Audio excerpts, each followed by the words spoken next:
I raised our relationship on wild game. Yeah, now I don't need it. I burned you out on it. This is good. This is really good.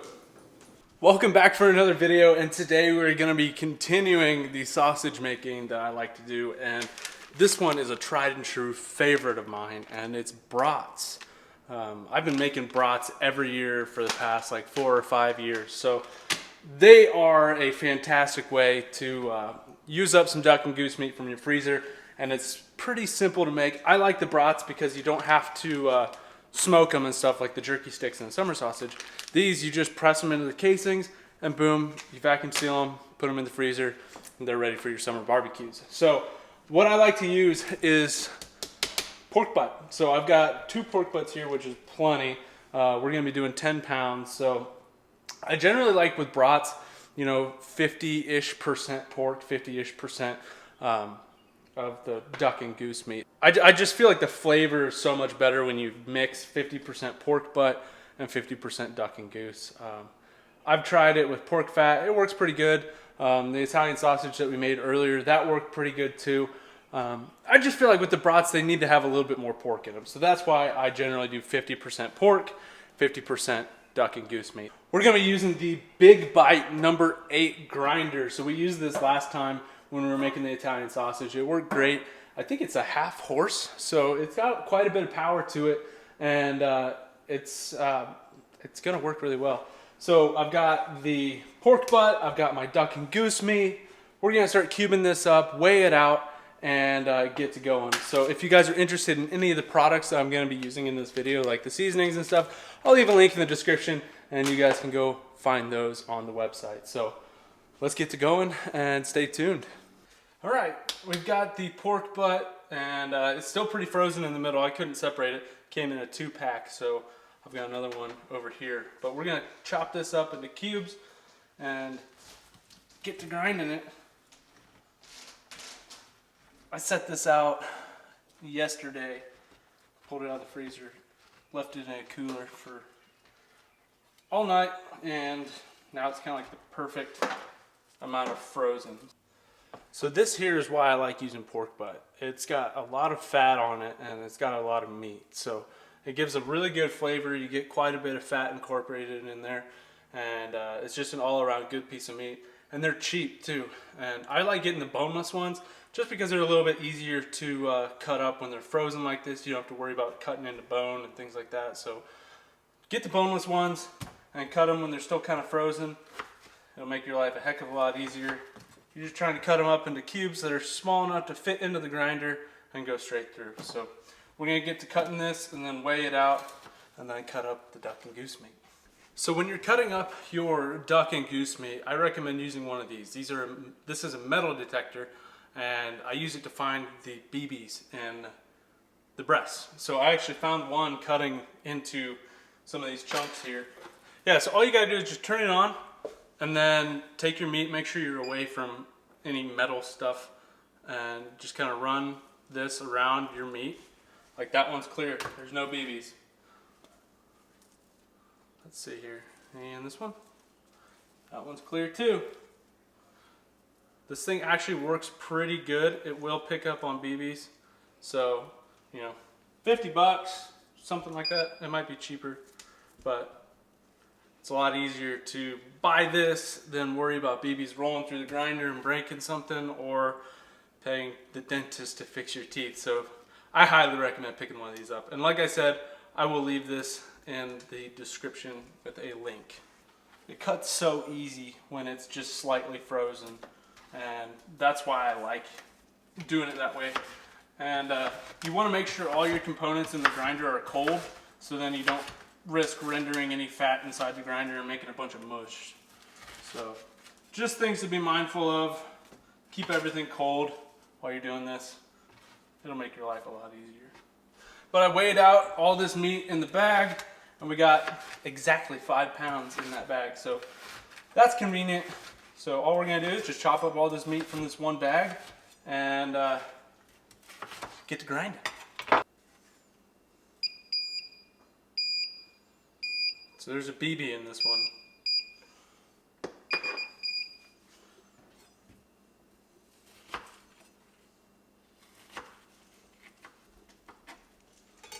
so all you gotta do is just kind of take your best guess at where that BB is and cut it out.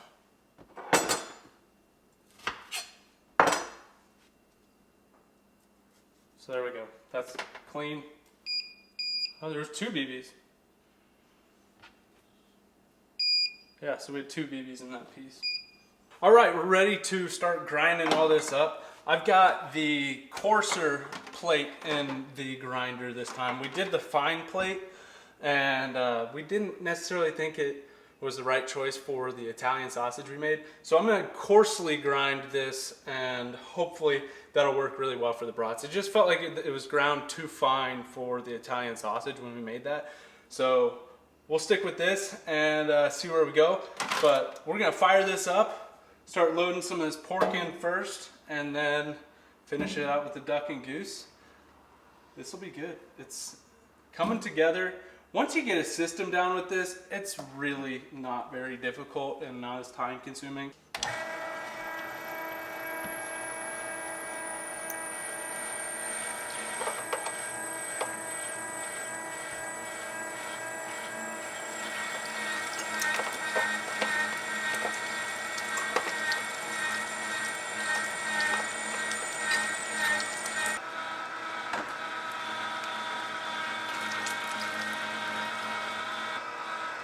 That went quick.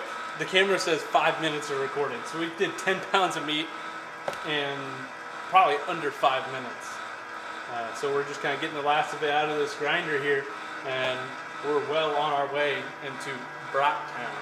Okay, we got the meat.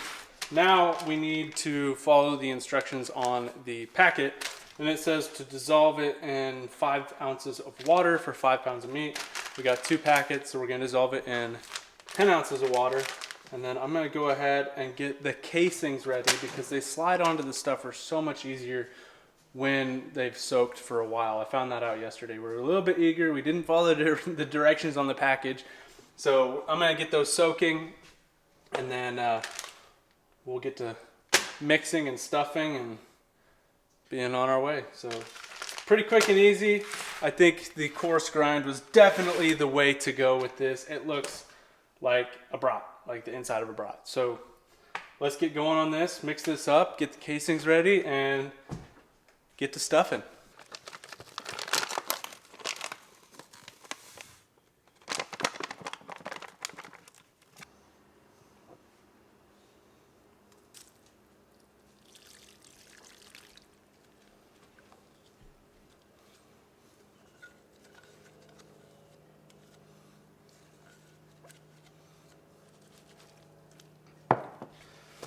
Now the fun part. Always make sure you wear gloves when you're doing this. It's gonna be hard to get all this meat out from under your fingernails when you're done. I've learned my lesson a time or two. Now for the fun part. We're actually gonna see kind of the finished product here. So I'm gonna just load this sausage stuffer up. You can grind, use the grinder to stuff, but I just don't think it's quite as effective as one of these.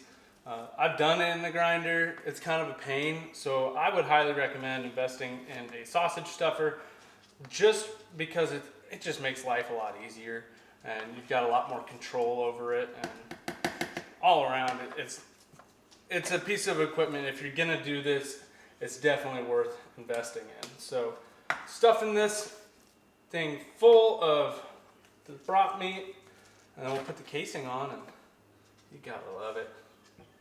Natural casings are the way to go. They can be a little bit finicky when you're working with them, but the end product is so much better. Here's a little tip. Don't tie a knot in it when you're first starting it because there's going to be a lot of air coming out. So there you go. You see that? Maybe. I'm pushing some of that air out. Okay, there comes the sausage.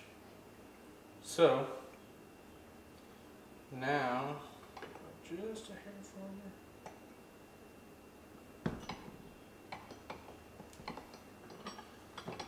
Now we can tie a knot on the end of the casing.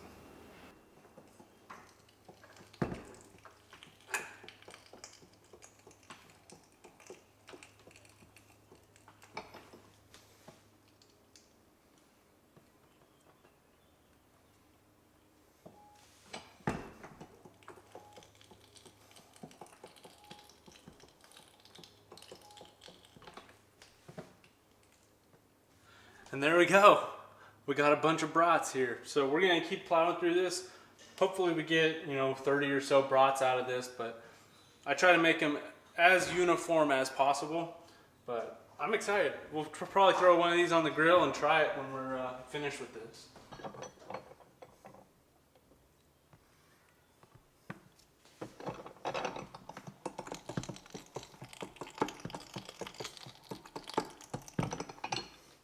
All right, we got the finished product right here. We got 37 brats total, and I'm excited to try these.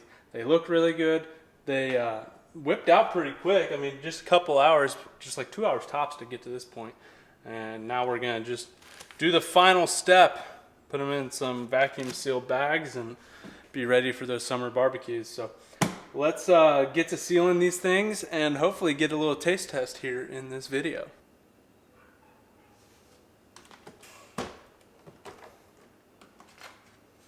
And there we are, the final product. Hard to believe that this came from some goose breasts and some pork butt, and here we are to something that looks a little bit more appetizing than a 1 gallon bag full of goose breasts. So I highly recommend processing your meat like this. I mean, it's easy to forget about that big bag of meat in the freezer and think of ways to cook it to where people will like it. If you make it into stuff like this, it's gonna go a long ways. You're gonna actually be eating it instead of letting it go freezer burned in your freezer. So take some time, start processing it yourself, and play around with it. There's so many options of things you can do with this. So I really like doing this in brats and summer sausage, jerky sticks, and other types of sausage. It's just my personal favorite way to do it. So there we go. One down, a few more to go. All right, guys, so we are going to be cooking up one of these brats that we made today, and I've also got some pork here that I'm going to smoke. So I've got the Traeger set to like 220, and this is the Traeger Ranger. I really like this. We're hanging lights right now too, so kind of being busy. So we're going to throw these on and get to waiting. All right, there we go. I think the brat is done. I'm going to let that pork go for a little longer. It's at 152, so I'm going to try and get that to where it'll just kind of fall apart. So we'll take this inside and give it a quick little taste test. So there is the final product of the brats. I actually smoked this for a little while on 220 degrees on the Traeger. So let's go ahead and cut in here. Ooh, juicy. I'm going to slice this baby up and we'll give it a taste test. I love brats. I love brats with sauerkraut on them. That's probably my favorite way to eat them. And Lauren's saying, blech. She doesn't like the sauerkraut, but look at that. Let's see if it'll focus as it's burning my fingers. Juicy. Looks so good. All right, it's kind of hot, so I'm gonna cut this up one more time. Just have a smaller bite. Got a good smoke ring on it.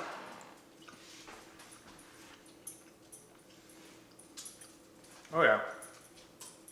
It tastes like goose brat. You want to try a bite?